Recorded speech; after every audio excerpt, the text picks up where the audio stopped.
Salut, j'espère que tu vas super bien. Bienvenue dans cette nouvelle vidéo sur les nombres complexes.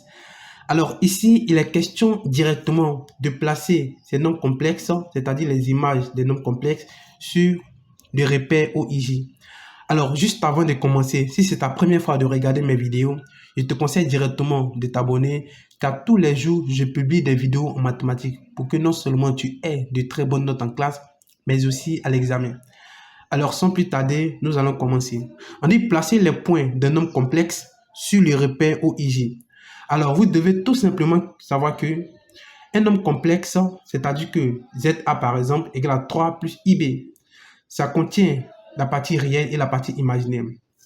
Donc ici, quand on voit bien, ce qui veut dire que les coordonnées du point A, puisque c'est ZA, donc les coordonnées du point A, on a le nombre réel qui est 3 et le nombre imaginaire qui est 1. Puisqu'on a dit que la partie imaginaire, c'est la valeur qui est associée à I.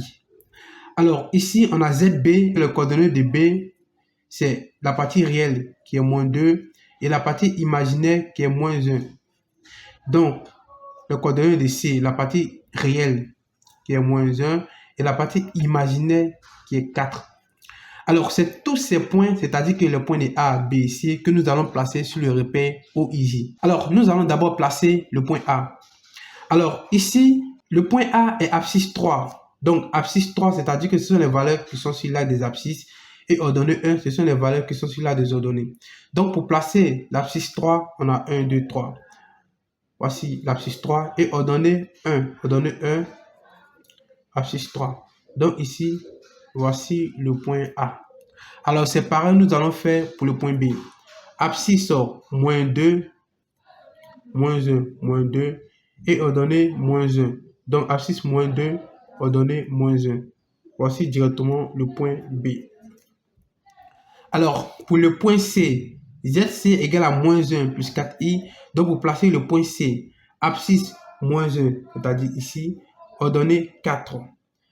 Ordonnée 4, abscisse moins 1. Donc, ici, voici le point C.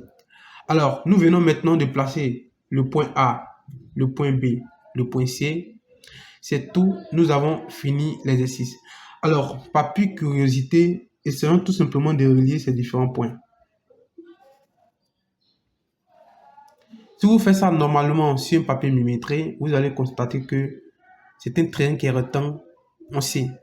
Alors, j'espère réellement que vous avez compris cette vidéo. Surtout, n'hésitez pas à vous abonner. On se voit à la prochaine vidéo. Ciao!